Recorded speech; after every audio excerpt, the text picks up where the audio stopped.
To another episode of Holding Court with the Empress of WeHo. My name's Enoch Miller, your Empress of WeHo. Eric's so excited to be with us today! We want to give a very special thank you, I'm going to take these off because, I can't see, to our amazing producers, GayLifeLA.com, as well as Kings Road Apartment Homes for the beautiful space you see here today. And then also our two amazing sponsors for the week. We want to thank Training Mate Los Angeles. Training Mate was started in 2013 and is so much more than a workout. They want you to have a fun way of life to get fit for the summer. So go to them. They have 3 locations in West Hollywood, Studio City, and Santa Monica. You can go and check them out on trainingmate.com for more details and to sign up today. And also thanks to Hammer and Nails Grooming for Men. You can go check them out at their new flagship location for Hammer and Nails Grooming, West Hollywood at 7141 Santa Monica Boulevard. It's just right over there across from the West Hollywood Gateway, just before La Brea. And it's a great place for you guys that would like to go and get foot and hand care, haircuts, straight razors, shaves, relaxing places. They got TVs, they got iPods, they got all the stuff to make you feel primped and pampered. And it's also not just for men. A lot of women go there and get their nails did. So you go check them out. It's Hammer and Nails over there on Santa Monica, just next to Formosa. And thank you guys for tuning in with us. And I want to say a very special thank you to our amazing guest here today, Madonna Cacciatore. I kept saying to everyone, I've interviewed Madonna and they lost their shit. And I said, it's the better Madonna. It's the one that's for the real gay community here. Don't tell my friend Madonna Louise. Right. But Madonna here is the executive director for Christopher Street West, which is the nonprofit organization that puts on LA Pride every year here in sunny West Hollywood, California. And thank you so much for being with us today, Madonna. Thank you for having me. We're so excited. And you originally are a Midwest girl, born and raised over in Texas. Yeah. Originally, you were born in kind of a smaller little part of it, Mineral Wells, Texas, and then you grew up in Irving. And so what was that kind of like? Because I've lived in Texas during my high school years in Lubbock, which is the fuck of nowhere in Texas. So what was it like for you growing up as a young woman in Texas and kind of having that whole experience, because it is a very conservative state. Mm-hmm. It can be very oppressive. And I know my notes weren't 100%, but I know you came out roughly around your mom's either 3rd trimester or 19. I can't remember which. It was a little confusing.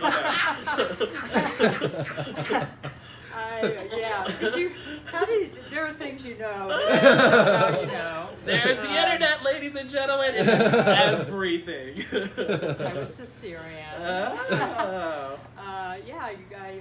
I came out, I don't know when I came out, but wait, when I came out of my mom or when I came out? No, when she came out like lesbian, full power. Yes, I came out when I was in high school, actually. A long fucking time ago. Not that long. No,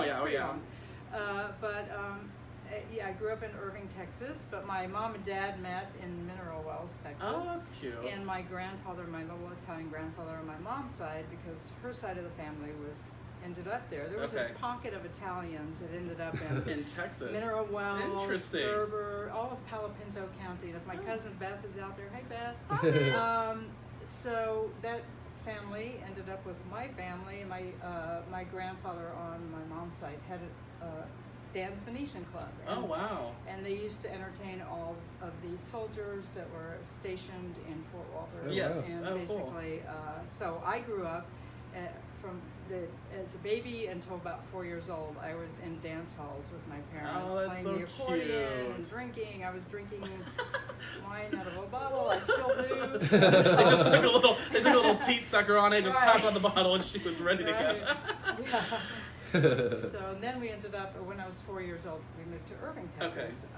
And that's a suburb of Dallas. Okay. So it's much more, I found a lot of gay bars when I was coming out. Is that near kind of like the Fort Worth area, or is it Dallas, Fort Worth? So it is, okay, Dallas, Fort Worth, okay. Yes, and there was a great gay bar in Dallas that I frequented that had, it had about 4 dance floors and a clothing store, and you could buy your boots and your saddle there, and your leash, and all the things that you need as a your leather, get your gauge. Butch lesbian. I was a young butch lesbian. I had a mullet. Oh my god. Yeah, no, I totally. Business in the front, party in the back. Yeah. But it was, my parents were awesome. obviously very Italian. Right, and, right. We were Kennedy Democrats. Oh, wow. Surrounded by not Kennedy. Right, right. I can only imagine. But it's been amazing because even, throughout my life, I've kept in touch with some people from my neck of the woods where I grew up, and they're very accepting. And there are those who aren't, right. and that's fine. They're not in my life. Right. But there are many who still are, and I hope to educate through those relationships to this day. We're all just people. I love that. And I mean, you did have a really funny story. I think you told it in an interview where you were saying how, like, your dad found out you were gay, you threw your clothes on your bed, called your girlfriend over and fixed her spaghetti. Like, exactly. It was an awkward night. It was that fast. Wow. He literally was like, why didn't you date a man? What the hell is wrong with you? And I was like, but I don't want to date a man. And he was like, fine. He was just throwing shit everywhere. And then he came, like 5 minutes later, he came over to me and goes, you want to invite her over for dinner? I was like, I guess, let me see if she's into it. and it was, and we did. We had dinner, and it was weird. And it's really amazing to have a family like that, and again, to be so supportive. Blows up, yeah, and it's fine later. Exactly. Yeah. Which I think is really how most parents should react. That's my wife, how that works out in our household. We can only imagine with an Italian personality how much fun that is. And in training. And training, right? Yeah. Training. And so you have been, obviously very involved with the LGBT community, but I don't know if a lot of people realize you had an acting career before you got involved in a lot of activism. And what were you initially like gearing for that, and you're planning like that was your career, you wanted to be an actor dancer, or was that the 10-year plan, or how did that go for you on your goals? It was always, it's still part of my life. Okay. It will always be part of my life. When I was 6 years old, my mom put me in ballet shoes. Oh, cute. And my dad, we didn't have a piano, we had an organ. Oh, no gay really? jokes. It Wow. was, we literally had an organ. I was thinking And my dad played 3 songs on it. I forgot the 3 songs, thank God. Traumatized. But it was always part of my life. Performing was part of my life. I danced. As a kid, I was dancing in recitals, and right. always. And then I moved into dance career, where I was doing modern. What was now it's contemporary, but modern dance, tap, jazz. I always studied ballet because it was always the sort of foundation of everything. And then I moved to Chicago, and I auditioned for my first musical, Carousel, and I got it, Carousel, and I played Louise, and it was my best friend of my life through today. It would play Julie, so so that was I got a taste of the musical theater. Not by any stretch a singer, but I do speak on pitch very well. So it was, ended up doing a lot of musical theater. Okay. And getting some more lead roles, and really, I love theater. Right. And then when I moved to D.C. many years later, and I lived there for 11 years in Washington, D.C., which is where much of my activism started, or continued, I should say. I went into theater. I studied at the Studio Theater Acting Conservatory in the Folger, and was part of the Washington Shakespeare Company at the time. Wow, it's an amazing. And what, like, for you specifically, do you prefer musical theater to being on like television and film, or to do anything like that? Is that a preference for you? I like it all. Okay. I just love it all. I love just creating character. It's much safer than being myself. So, getting a really fun role, just working on that, or just even a small role, just playing, being on. I love being on set. Yeah. Which do you like? Is there one kind of aspect you like more about doing dance or doing theater, or do you really like how they can tie into both? Well, at my age, theater's better. I danced. Literally, I danced for 42 years. Wow. But that's impressive. I mean, not a lot of people had said they've done it that long. They usually do like 20 here, 15 there. They really don't do it for that long. That's impressive that you made it for 42 years dancing. That's impressive. Thank you. It was always part of my life. I was always in a dance studio It's slightly unfamiliar to me now because I did make that transition probably in around in the mid-90s. Okay. So I still love going out dancing, and I would love to, Robin and my wife and I have often talked about getting back into a dance studio, just taking classes again, just for fun. But really, theater, film, and television are where is the heart is for that now? Oh, amazing. And then, okay, so let's get into the activism part of it, because you have an extensive, amazing part of working in different aspects of LGBT activism. Kind of your first soiree into an actual project was the Names Project for the AIDS Memorial Quilt up in DC. Obviously, you'd been doing things prior of like activism and volunteer, but that was kind of like the first organization you got involved in, like big time. What was your reasoning for getting into that, and what kind of led you to the Names Project? Well, I could get emotional about this, but it's my brother died of AIDS in 1991, so as part of that, even before I knew he was sick, though, because this was pretty fast, I was really engaged in the gay male community because I was in the theater and I had friends who were getting sick, and then I found out my brother got sick. So he was diagnosed in 1987. Oh wow, that was quick. Yeah, and I found out in '89. Okay. And I think that was the first year it might have been '87 was the first year of the AIDS quilt. Right. No, I found out that year, '87. '87, okay. So I volunteered for the AIDS quilt in DC. Okay.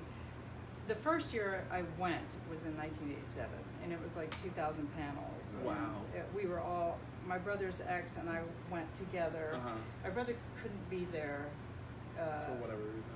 He might have been ill during that time. But Jimmy, his friend, came, and his former, we called him lover at the time. Yeah. And there's a picture of us in the book. Of him standing behind me, and us. We'd both been sobbing. Yeah. And just looking at the panels and feeling that immense, I don't know what to do with this. People are dying, we don't understand, and our government is doing nothing turning about it. Their backs on us. And then 2 years later, my brother died. Right, 91, right. 91, and then I volunteered for the quilt the year there were, I want to say 20,000 panels. Wow.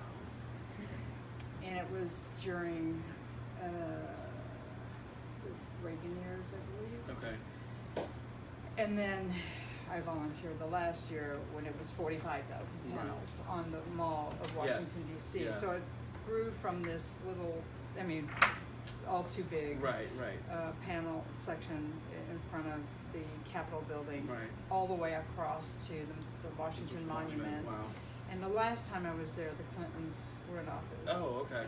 And I was standing, just sort of watching one of the quilt areas, and they came and they were holding hands and they walked past and they were both crying. Yeah. And for me, that was huge because I saw two people who very much cared about what was happening after seeing people blame my brother for dying, or blame everybody who died for dying because they had sex. It was just their fault. Because they loved who they decided to love, and that was like an evil thing. Right. And it's really, I think a lot of people, today I think we have taken for granted the fact that we have these amazing new stories of people being able to live out their lives now, being able to find the medications they need. And again, in the early, mid to late 80s, that whole 10 years, it was not the case. And there was just, there was so much, as a lesbian woman going and seeing all these friends and your community basically being ripped apart by this disease, what was kind of, when you were seeing this, what was your thought process? Other than like, what am I supposed to do? Yeah, besides that, we were a lot in kind of like autopilot because we were just trying to get to the next person, help the next person. And there were a lot of great, my brother lived in New York City, and there were a lot of great organizations there. God's Love We Deliver, and just so many people helped him. Right. And my brother's mate, who he was with for 9 years at the time, is still alive. I love you, Tommy. Wow. We're still very, very close. Yeah. And Tommy and I would I just practically lived there and held his hand through it. We brought him home, but it was during the time when men were wasting, so there was just he lost his vision. He went completely blind.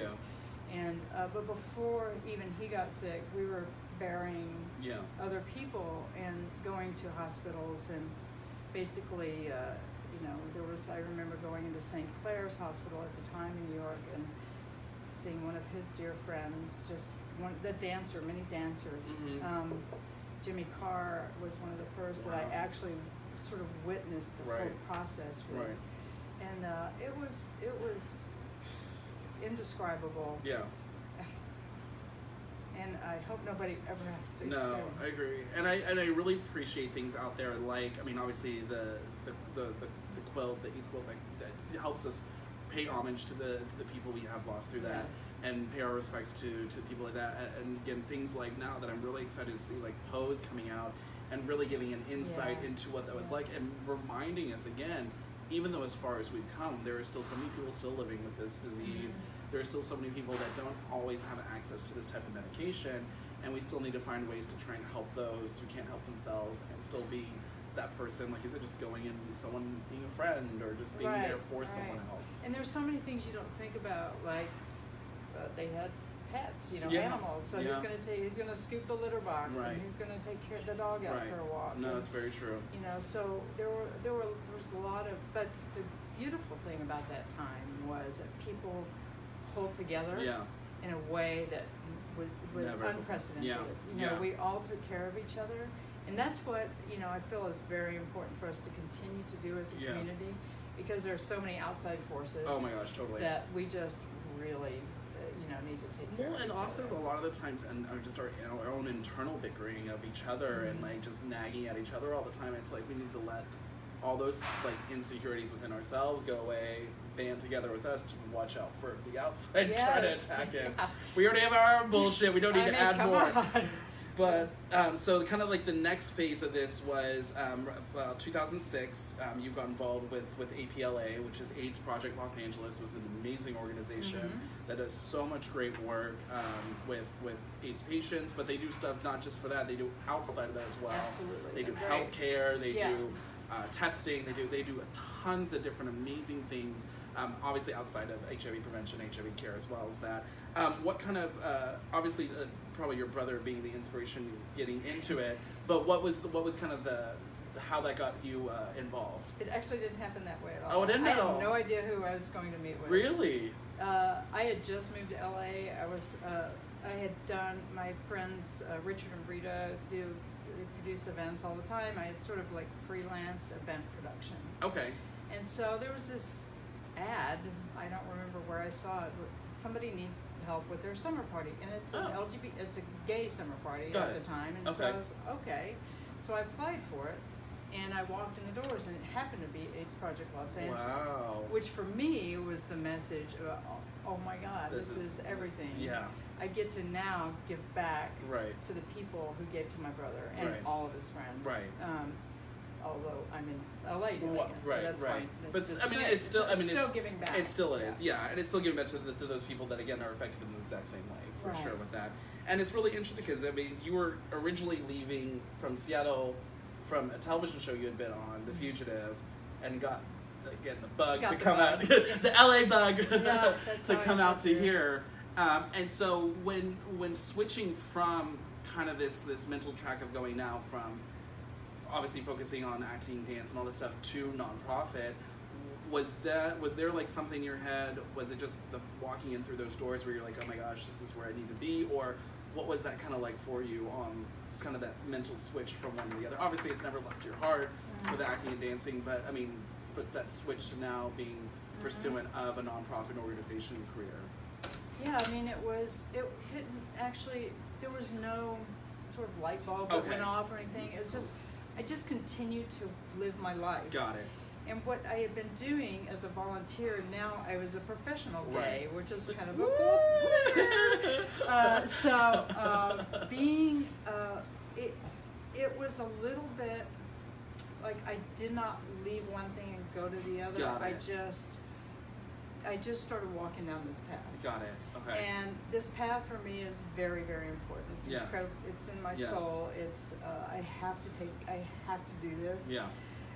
You know, the nonprofit world is very rewarding on so many levels, and it's also very challenging on a lot of levels because we have a lot of people to take care of. Mm-hmm. Whether you're doing that through programs or a party, Right. or making sure you got the right table at the gala, Right. or Right. you know, whatever the thing Ooh, is. I hate those. Yeah, Oh. seating charts are a And bitch. let me tell you, the gays Ooh, are the hardest. They're the So- queeniest Oh my motherfuckers God, ever. I love you all, but come on. Oh give a little no, break. I've done that. I've worked in the nonprofit industry, and especially when it comes to galas and seating arrangements. Oh, you put one person the wrong table.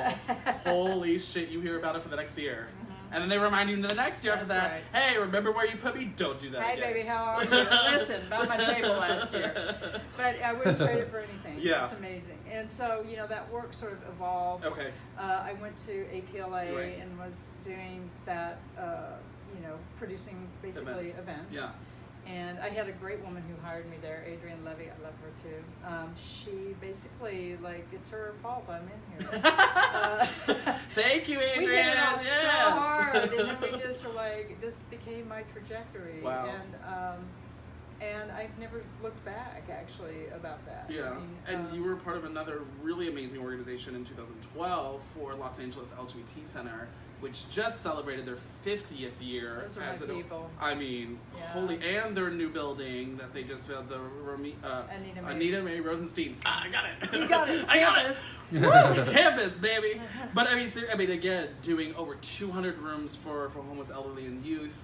And again, they're just finishing up the last iteration of their project, which will be done in the next year. Mm-hmm. So, I mean, again, amazing work they have done for, again, 50 years, which I don't think any other LGBT No. organization can say that openly out there as a gay organization Yes. for the LGBT community. Again, amazing. Again, another amazing thing. What was the switch like that going, and kind of how did you transition from APLA to the center? Well, when President Obama was elected, Okay. I was at the Henry Fonda Theater and Lori Jean spoke. Oh, okay. And it was also the Proposition 8 night. So Oh. it was that, like, yay! Yeah. Ugh, you Yeah. know. Exactly. That So shitty night. That's a really good way to put it. But I heard Lori speak, and I told Robin, I said, I'm going to go to work for that woman. I want to go to work for that woman. She inspires me. And so That woman's a beast. She she's- is a powerhouse and look what beast. she, Yeah. I mean, look what she has done. She does. I mean, I think honestly, you guys have such a similar, like, heart when it comes to the community, for the LGBT community. You guys, I think, your drive Thank to you. work and to do what you want to do for our community, and just to build it up the way it is. I mean, you see your guys' passion. So Biggest so, compliment yeah. ever. No, it's totally. And Lori it's true. Jean and I discovered that we were probably hanging out somewhere together on the East Coast in DC. Oh, really? I was walking around at an event called Sister Fire. Ooh. I was a dancer at the time. I was dancing at the event, and we were all walking around with no clothes on. Right. It was it was in Pennsylvania. It was like this forest, and it was a forest of lesbians, and Oh it my was God. amazing. And we discovered that. So much We bush, were ladies so- and gentlemen, Oh, across the my board. Yes, I have great stories from that event. Different interview. Robin's in the background going, yeah! So Lori and I were sort of circling the wagon, if you Wow. will, during that. I was picking up railroad ties and carrying them around. I was like, Naked. Oh, I got Naked. the fucking pictures for that stuff. Oh my gosh. yeah. That's why they should have had digital back in the day. Totally. And There's a again, Polaroid. doing special events, the director of special events for the center, and the next amazing saw that. iteration of this crazy career of just amazing activism. Just last year, in July 1, actually the 1st of July 2018, started working as the executive director for Christopher Street West, which is again the organization that puts on LA Pride every year for, this will be the 49th year. Next year is the 50th year of LA Pride CSW, which Yes. is, again, amazing for an organization like that.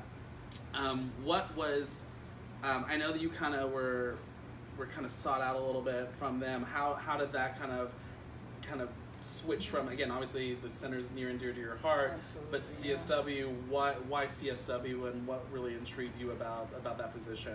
Well, you know, it was interesting because I was never leaving the center. Right. I was, going to retire there. Right. Esteban Montemayor and Chris Klassen both, I started talking to me about it. Yeah. And actually, I was presented as an option or asked to submit my resume by one of the current board members. Okay. And so I did, and I thought, well, we'll see what happens, Right. you know. Right. You never know. And it just kept moving, and as it kept moving, I thought, wow, this might actually happen. Yeah. And people said to me, are you sure you want to do this? Because people need to know that CSW has been run 49 years by almost completely volunteer. I mean, except for like vendors, the Right. person that actually produces it. Yes, except my dear Jeff Consoletti, Consoletti for GayLifLA. yeah. So aside for those type of things, 100% volunteer. The boards volunteer. The people that kind of run the day-to-day of everything that goes along there volunteer. I mean, very few of those people are straight up paid unless they're a vendor, Right, a graphic right. designer, something specific to Right. the event. So yes, walking into an organization that's literally 49 years old, that's never had a staff, Yeah. was a little scary. Oh my I gosh. mean, Yeah. and leaving a very stable sort Right. of. So, but there was never a question in my mind Right. that I was going to move forward, because for me it was a perfect opportunity to take the next 50 years to Right. the next level Right. with Esteban Montemayor, who Yes. I love dearly, who is, we have walked we are very much in synchronicity Right. on this, and Esteban is a young Latino male, and Yeah. I am a very freaking old lesbian. So they have this there's diversity between us, Yeah. and then we have this incredible board of directors Right. who are they are working so Yes, hard yes. all the time, and Yeah. so I'm surrounded by people who want to make everything Oh, better. Not saying there's anything wrong. There are lots of there were many great yeah. people in the past. Great It's a boards have lot, come and gone. A lot. Yeah. You have no idea how hard those people worked. Well, and that's the thing too. People do not understand the amount of work that goes into this. For you being pretty much the first 24/7, 365 paid employee for an organization after 49 years. Yeah. Like again, that is so much work that goes in, and then these board members. I know that they sit in meetings sometimes for like 3 to 5 hours. Like they put in work and details, and it's just so much that goes into it that people don't really realize, as much as that you bitch and complain about it, really understand how much work goes into this event every year, and again running the organization throughout the year. And it's so, for just a little bit of background, Esteban Montemayor is the current chair for the board of directors. Chris Klassen, who she mentioned, was the previous chair of the board, and is he still currently on the board? Or He's not on the board. Turned Okay. off in October. Okay. So that's where the transition was, October. Okay. So, but again, Chris is still very, involved in the community. Does a lot of events as well too. So he's amazing and did a lot of really great work for, I think, 3 years. Yeah. 3 years. Yeah, almost 3 years of work. And again, really great stuff. He did as the chair of the board as well. But obviously excited for Esteban, who's again highly involved, does a lot of stuff with the city. I think he sits on the board. For the Esteban is on all the boards. Transportation, or no, not transportation, Public Safety Commission, as well as a bunch of other stuff. Yeah, he's on everything. He does so much work as well too. Never stops. But CSW, Christopher Street West, is the world's first permitted parade advocating for gay rights since June 28th, 1970. As a response to and in commensuration of the Stonewall Rebellion and Christopher Street in New York City. So that's why it's called Christopher Street West, because we are the West Side, and obviously Christopher Street, obviously for New York over there. And you guys produce the Globally Recognized LA Pride Parade Festival every June in the city of West Hollywood.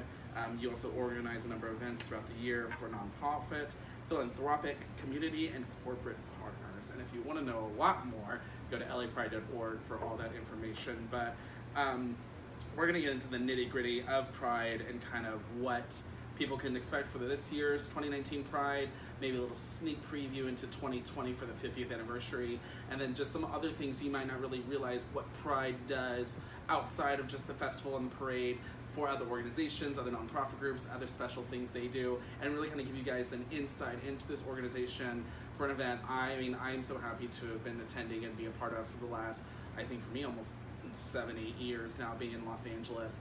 And again, the amount of work they do that goes on, it's absolutely impressive.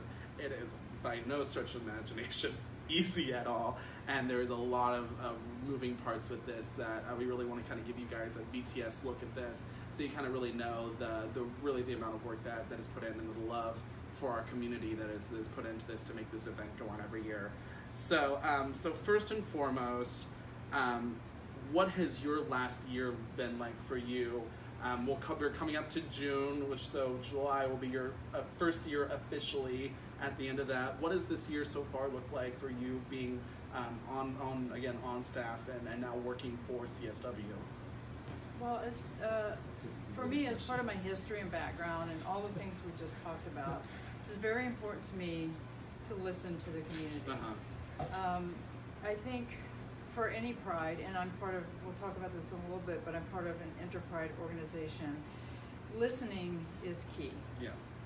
You can't always do everything everybody wants, but you can take that information and create something that feels inclusive. And I almost think the word inclusive is not the right word, because that implies that we're including you in what we're doing.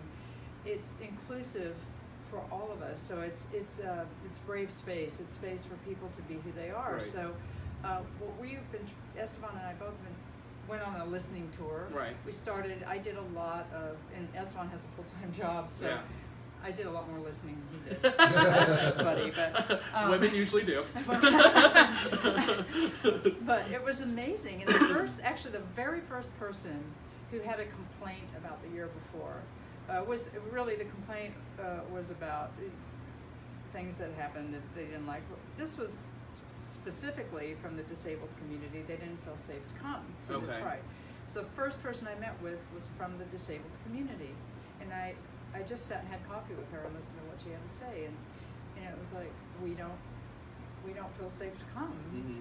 So the very next step we took was hiring accessible festivals to help us create safe space for the disabled community and to help facilitate anything that they need, like if they need hearing aids or just physical help getting into the festival, or just to understand where they can be inside the festival. Their access and everything with that. Right. Yeah. So they have been, they're fully on board. They've been sort of doing all of that to make sure that we have all the safe space and all the accessible space inside the festival. Which is, I mean, a lot of people don't realize, I mean, the footprint, and we'll talk about this in a little bit, but I mean, the footprint of the festival has been changing the last few years because the city of West Hollywood is doing renovations to the West Hollywood Park area. So it is very challenging to where you're used to having a general platform of your footprint going from A, B, C to D, now going from A to Q to 12 to the number 7 squared. I mean, it's so difficult to plan ahead sometimes on a lot of it because you're constantly shifting everything around, not just in little areas, but the entire overall festival itself is getting just morphed one way or another due to the fact of the reconstruction.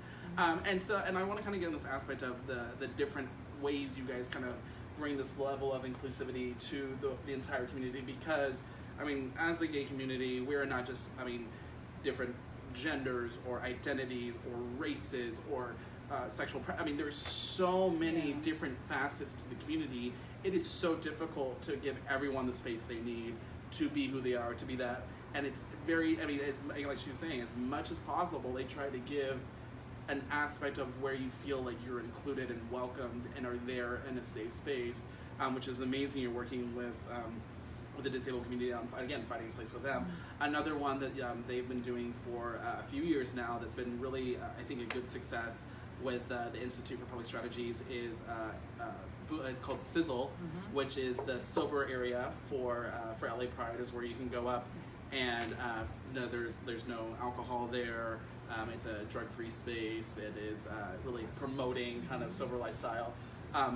What is, do you feel, the response back from Sizzle over the years? They also do Boom, which is a New Year's party, which is, again, a sober party for anyone wanting to not be around the bars and nightclubs or anything like that. So for Sizzle, what has been the response you feel from the community on that? Great. I mean, I met with a group from Sizzle a few months ago. Okay. What I've tried to do is meet with as many people as I can, just one-on-one, or if they're having meetings. I went actually into the first Sizzle planning meeting. Okay. But prior to that, GayLifLA had come up with some schematics of something that they thought would be cool for that activation, and they loved it. And so basically, we're engaging with them on that, to make sure that they have an experience where they don't feel like, oh, we're just putting you over there. Right, you're not like stuck in the corner. You're part of Pride, and that's the way it should be for everybody. We have Trans Galleria back this year. We have 3 transgender board members who are fantastic. I love every one of them, and they're doing some great work, which I'll talk about in a bit. Yeah. But Trans Galleria was a big hit last year. Right. So it's getting a little bit more space this year, and then Erotic City, which is a lot of. I mean, the BDSM community is a huge part of the community here, especially on the east side and in LA, and it's Erotic City is so much more educational than it is like explicit, and it's a lot of people that go up and see it, they think it's like, oh, it's just naked and porn and all. It is not at all anything like that. They do a lot of tutorials. They educate you on the proper like use with bondage, things with toys, things with like the whole setups and everything like that. It's actually a very impressive part of Pride that a lot of people I think look at it as like, oh, it's the dirty part of Pride. It's like, no at all. It is a very like they have fucking rules for days at that place. And do not mess with Mr. Science. Oh, I know, I love Mr. Science. And she is an amazing part of that because she's educated out the wazoo and teaches at universities as well, and it really instructs people on the proper etiquette for all this stuff. And if you've never looked at it, really go and check it out, because again, it's a preconceived notion you might have of it, and once you go in there, I mean, they will totally change your mind as to what BDSM is and how that community operates. And so, obviously, we have kind of the general stuff that's there. They have the Latino stage that's typically there, the urban stage that's there, and then main stage. Do those kind of stay as your staples, or are those going to be shifted around? Like, what's kind of the idea for those things? So this year, we've been working, the programming is still very diverse, but we've changed the segregation of the stages. Okay. Because our theme this year is Just Unite. And what we felt was, we want us to sort of flow together and not, so we have stages. Yes. We don't have this stage, that stage, we have 2 stages. Okay. And instead of having the hip-hop stage down on the end by Melrose where it was, we have Jules Catch One. Oh, okay. Club. So Jewel Tice Williams, I've met with her and Dawn a couple of times, and basically we're going to have sort of an activation there that will be the Grammy Academy is helping program, and it's going to be some talk back and some fun. We hope to get, this is a request, Jules, DJ Kiki, who did the original club. Oh, heck to the Come on, Kiki. Yes. It's going to be a combination of different activations, but there will be some programming that's going to be pretty cool in there. It's going to be down in the auto court, sort of. Okay. Under where kind of like the library in that area over by that. Okay. But it'll be pretty obvious, and then so we have that. Everything we're talking about is inside the ticketed festival. And then we have the Free Pride on the Boulevard, which we can talk about. But all those activations, so the stages, to go back to that, our talent will be, we have Latin, hip hop, pop, everything we had before. Got it. But it's being programmed so that it's fluid. So if you want to see the Latin artists, you're going to go here and then you're going to go there. Got it. We're going to move around. So it really gives that fluidity of moving from one spot to another, and that interchange, not like you all stay over here, you all stay over here, you all stay over here kind of thing. Which, again, I mean, I know people have loved it was a chance for them to go and experience their part of the community, but again, like you said, it was very separate. It was very, you're over here, we're over here, and then we do whatever else over here kind of thing. We had a lot of this is not an easy thing. We had a lot of conversations about this in the planning process. We were speaking with people from all of the communities. Right. There is, of course, resistance to that, which I understand, but I also think that let's try it. Let's see if, if it feels good to all of us to hang out together in this different way, and you know, everything we're doing right now is we're doing a lot of new things. Yeah, which honestly I feel like, I mean, Pride does need to get shaken up every few years or so and kind of really shake a paradigm of like, yeah, we've done this for 3 or 4 years now, why don't we try something new? And again, it's like, it's not, people obviously, you're not going to make everyone happy, but I feel like Pride should never be the stagnant thing that is ABC, cut and dry, done, and the same every year. It really needs something fresh. Look at our community. Yeah. Our community is never the same. No. You know, we use terminology today that we would never have used when I was younger. Yeah. And because it was considered derogatory Right. or an insult. And it's actually cool. I love our youth. I love that our youth is owning new things. So we're trying to also grow as a Pride event. Right. And I take inspiration from big prides and small prides in what we're doing. And kind of talking about big prides and small prides and what you had mentioned before, you guys work with the World Pride and Interpride committees, which is a collection of prides from literally all over the world. What does that look like, and kind of give some information about what that is so that people understand what World Prides and the Enterprise aspect of going and like doing meetings and conferences and all that stuff. How do you guys interact with them? It's very inspiring. I've met leaders who are in my position from Sydney and Oslo and New York and Canada, many of the cities in Canada and all over the U.S. and pretty much all over the world. Right. And they'll do.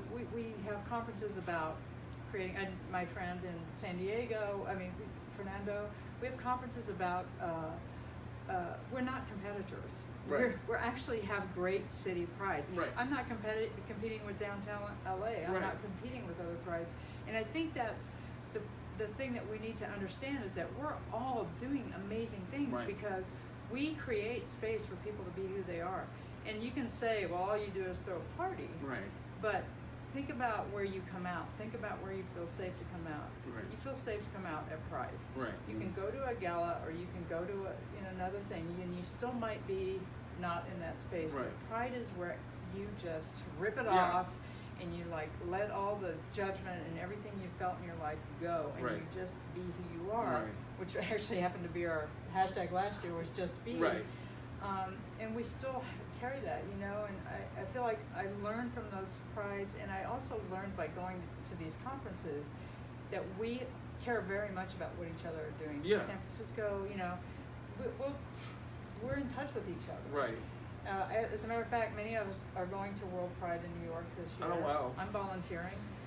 Those guys they're in it right now, and they're doing all the Stonewall activations, and they have things going on all over the city. Yeah. So we're very much engaged with each other, but it's also inspiring to me for our Pride. And people came up to me and said, we're so glad LA is here. We're very happy with LA Pride. Can I learn from you? Yeah.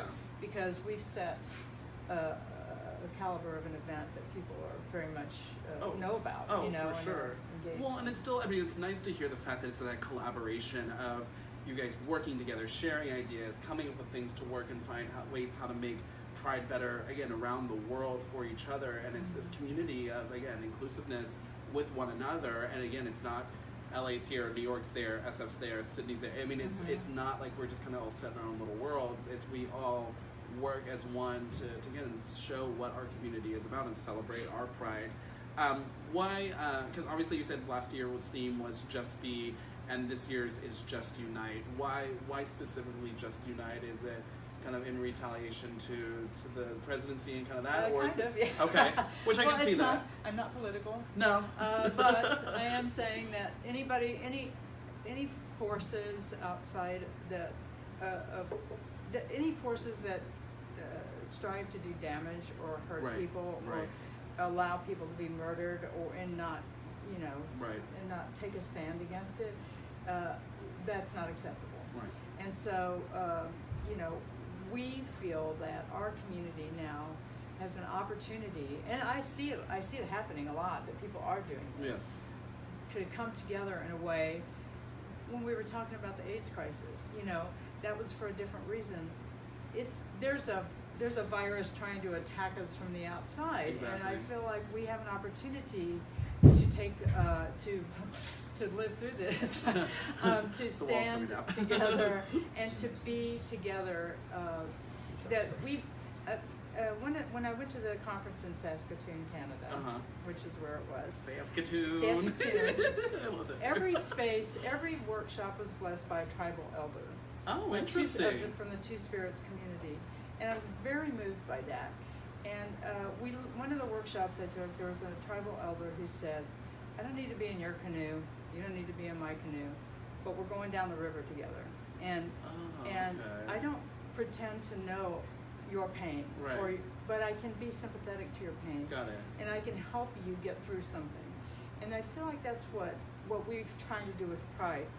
I don't need you to love my music. I don't need to love your music. I don't need to, know everything about you. But I need to know that you're my sister or brother or non-binary friend or however you're identifying. We are together in this. And so just let's row our canoes down there together. And I like blue and you like red. That's great. But I think that's where we're headed. And I think that's what's so important. A lot of people don't realize is this aspect of being each other's allies, and really the true nature of an ally is someone who is there to support, someone who is there to stand up, and someone who's there to actually act if need be. Mm-hmm. And I feel like that's this whole aspect of uniting is no matter who we are, how we identify, how anything other and that in between. Our individuality, as long as we are there looking out for one another and are there to support each other when just in that struggle of whatever we're going through. We all have these issues and kind of learn to know what's like a pain and people kind of attacking us, but especially I know a lot of people have been standing up for the transgender community and all the attacks they've been receiving, and even though obviously I will never understand their struggle to go and support or to say I'm there or to be a friend, that is really all they need. And they just want someone, you don't need to know like you said, don't need to know my pain, but just, hey, understand that we are together in arms as part of this one community, and I'm here to help whatever that looks like for you. And the thing I heard commonly was just to ask us, just talk to us, have a conversation with us, and ask us. There was that same workshop with the indigenous community. Someone said they came in. They said we want to include you. Yeah. And so they put our teepee next to a bar. Oh. And that's firewater. Like that doesn't work for us. Yeah. So it's asking if I'm bringing you in, or if we're going to connect on this, what do you need? Yeah. What looks good to you and what helps you. And, no, that's really smart. No, that is. Because again, it's like just saying, hey, okay, we'll bring you in like that. It doesn't work if you don't know how the better way to do it. And so a lot of people don't realize, not just in the money they receive for the organization, for CSW, there's so much that they take, not as part of just the parade and the festival, but it goes back out into the community. What are some of the ways CSW gives outside of its own organization to the LGBT community abroad? Sure. Well, one thing we do that I don't think people are aware of, just the tickets. We give 1,500 to 2,000 tickets out to different nonprofits. Oh wow! Okay. Complimentary tickets for clients or staff or people who wouldn't ordinarily. This is for the ticketed festival. Who wouldn't ordinarily be able to afford it. Wow. And then we have a program with USC, a scholarship program that we give grants to. We are going to be expanding our grant programs and looking into how other schools, and I would really like to get in. Sort of mix up my worlds and get involved with filmmakers, young LGBT filmmakers, and see how we can help support them. Oh yeah, for sure. But also, we just started a program called Platform. Okay. Policy, Leadership, Advocacy Training for Transgender People. Oh wow. So 2 of our board members, Alexandra and Joanna, have spearheaded with a woman at the Trans Wellness Center, Mariana. They have created this platform program, and they started last week. And we'll have a graduation at the Trans Brunch at Flaming Saddles. Amazing! So they'll go through a series of workshops and learn how to speak from their own voice. Because if I'm speaking in Sacramento or Washington, I don't need some cisgender person talking for me. I need to speak from my own voice. So basically, it's training for that. Is it in a sense? So it's in a sense leadership as well as, again, almost activism in a sense for their own community, basically. Yes, okay. Absolutely. Which is, I mean, leadership programs again are amazing for youth to go and be able to be their own voice for that, which is I mean, like you said, no one's gonna be able to tell my story but me. Right. And right. no one can ever repeat it the way I'm gonna be able to convey, which is fantastic. Yes. So yeah, people really understand the fact that, I mean, CSW is, all this money that they make during Pride is what sustains the organization throughout the year, but this goes so much more to the community and to people outside of it to really help, really show that they do give back, and we help each other, and it's, again, this whole unite aspect, which I love. And then there's a third, the scholarships for Right. smaller prides. Right. So I'm on as part of my Interpride work, I'm on the scholarship committee. Oh, okay. So there are applications submitted from small prides who can't afford to put on their pride. Wow. So we've always donated to that, Okay. to the Interpride, but I think we're going to try to grow that Okay. program as well. And so basically, does that go into like a fund, and then that fund kind of gets divvied between all these applications that are approved, kind of thing? Well, for Interpride, For yes. Interpride, yes. And then, but for us, we have just been donating to that. And Okay. we're looking at ways that we can sort of, So us specifically, LA Pride would be. maybe we can help foster another pride. Oh, interesting. That. And almost be like a around the sponsor world. in a sense Yeah. of like starting, like giving them funds to Right. be able to start their own. That would be impressive to see how we could do Yeah. that. And again, it's that whole aspect of giving back to our community, which is fantastic. So you've been quoted a bunch of different stuff, and your kind of mantra for being the new executive director is to really working with your community for Pride 365 and making Pride not just a 3-day event one time of the year, but making it year round. What specifically does that look like, and then kind of what can we expect for that to be kind of in the future, and then how that leads up to being a 365 year of Pride? Well, we're going to be looking at, because as you alluded to, the footprint of Pride is small. The city of West Hollywood's really been working with us to try to, Right. I've been going around to the businesses and trying to sort of partner Right. with people in the community so that we feel like we're all part of one Pride. Right. And so part of the listening tour included people wanting free Pride. Right. So this isn't part of the 365 yet, but we haven't talked about it, and I feel like I need to say it. Definitely. We have a free Friday night event. We just announced Paula Abdul's going to be there. We're Oh, going to have an wow. opening ceremony. She's doing a free hour for us. Wow. So Friday night, June 7th. Okay. Paula. Woo. And straight up. Wow. And we're going to do a Vogue ball. Oh, a Yeah. Vogue ball as well. Oh, that would be fun. Yeah. And then Saturday and Sunday, we have Pride on the Boulevard. Right. So we're working right now on the exact closures, but Okay. I like that. Santa Monica Boulevard will be closed Saturday and Sunday Wow. to traffic for a portion For the of, very portion of small it. portion of it. Yeah. We'll have nonprofit tents and activations and fun things, and we're going to have on Robertson in the parking lot across from the Abbey. Uh-huh. We're going to have a Robertson beer garden. Oh, wow. Oh, wow. And a big Ferris wheel. What could go wrong? Drunk people and Ferris wheel. They've done that before, Yeah. so yeah, Okay. it's worked out in the past, so I think we'll survive Right. another year with it. But it's really fantastic Big lot of because, mops. like you said, the footprint, I mean, if you ever look the footprint every year, it does get shifted and twisted and moved around again due to the fact that the construction of the park. So the free component is not going to be basically south of Santa Monica. That will be the ticketed event that's going to be inside Right. the park area, Okay. down the Melrose, basically between like San Vicente Correct. down all to that. And then so the free aspect will be up On over Santa Monica between Robertson and like Hancock. something area. like Yeah. that. Okay. So like a small little section right over there by that for that. Okay, interesting. Right, and we're working with the businesses to hopefully have them engaged. Yes. And just try to create fun activations and fun things to do Yeah. along the boulevard there. So Free Pride and Free Friday night was Right. something that came as a result of speaking to the community. Yeah.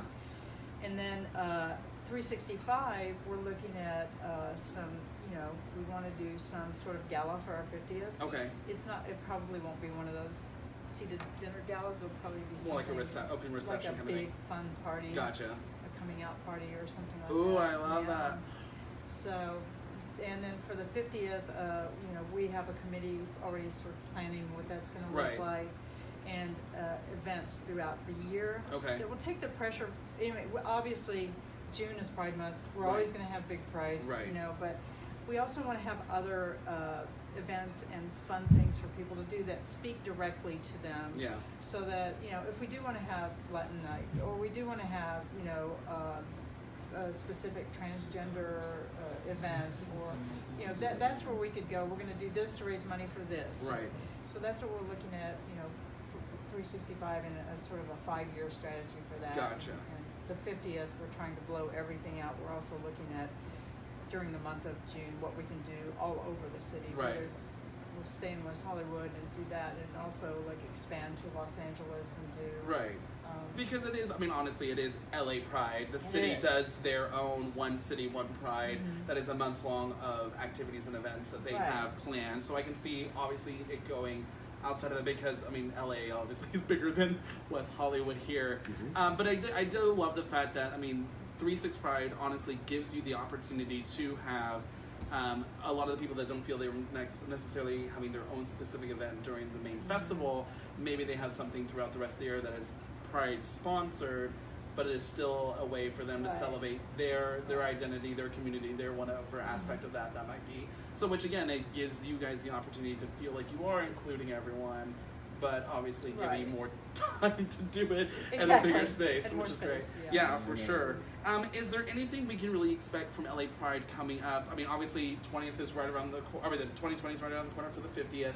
And then the next year, I bet you guys have already, because it is such a big year, have already, like you said, been planning all that stuff kind of with the big gala and everything with that. Is there anything really we can expect, any like big changes or anything like that people can look out for or be excited for that the organization is for? Not even for 50, for just in general, for the organization overall. Yes, we're growing. We're growing. The goal is to have a full-time staff, so that we can have a development program. Oh wow! So that we can develop more programs for our community. Yeah. Basically, we, like I said, there's nothing wrong with just having Pride. Right. But Esteban and I both have felt that we, when we were having early conversations, that we wanted to create a development team, and now we have a board of directors who's helping us do that. Right. And we're starting to expand. I have 2 great people I work with full time now. Oh, amazing! Just one full-time staff and one almost full-time staff now, and then we hope to expand over the next 5 years to have a full development department where we can be looking at grants for people and creating grants in the community and creating fundraising that is beyond. We didn't talk about Casa del Sol, which is APLA's property. That they manage, but we own it. Right. And we're coming up with a plan for Casa del Sol as well. Wow. So we have a number of things in the works. Yes. And we'll be discussing those. We hope to do a better job of talking about what we do. I think CSW has always done a lot for the community. Right. But it's always been very focused on the festival. Right. And I feel like we want to take what we've done, grow it, expand it, and find the new opportunities for us to be able to support the community. Because what we should be doing is supporting the community. Yeah. And that's what we're in step to do. And I really encourage everyone. If you do not understand what LA Pride is, what goes into it, really, go to lapride.org, check it out. There's so much more that is involved there. They hit so many aspects of not just the LGBT community, but for people of color, for other people that are a different part of it, for the Two-Spirit. There's so many different facets to what LA Pride is and the organization that it's just, it is this monster of things that go on. And it really is, it's not just these 3 days. It is so much more that is involved.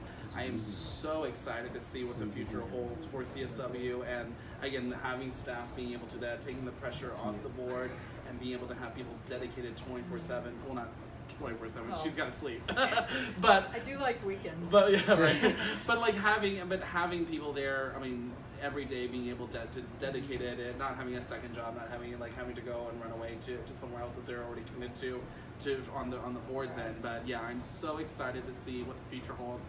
Again, next year is going to be the big 5-0. So LA Pride will have their midlife crisis then, so which will be perfect. I've already had mine. So. But, right, so we're all good to go.